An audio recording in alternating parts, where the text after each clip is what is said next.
بسم اللہ الرحمن الرحیم۔ السلام علیکم ورحمۃ اللہ وبرکاتہ۔ نیکی پر خوشی، گناہ پر استغفار۔ حضرت عائشہ رضی اللہ تعالی عنہا فرماتی ہیں کہ رسول اللہ صلی اللہ علیہ وسلم یہ دعا فرمایا کرتے تھے: اللہم اجعلنی من الذین اذا احسنوا استبشروا وَإِذَا أَسَاءُوا اسْتَغْفَرُوا۔ اے اللہ، مجھے ان لوگوں میں سے بنا جو نیکی کریں تو خوش ہوں اور برائی کریں تو استغفار کریں۔ اللہ اکبر۔ نیچے والا موجود ہے۔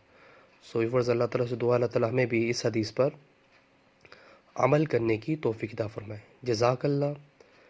السلام علیکم ورحمۃ اللہ وبرکاتہ۔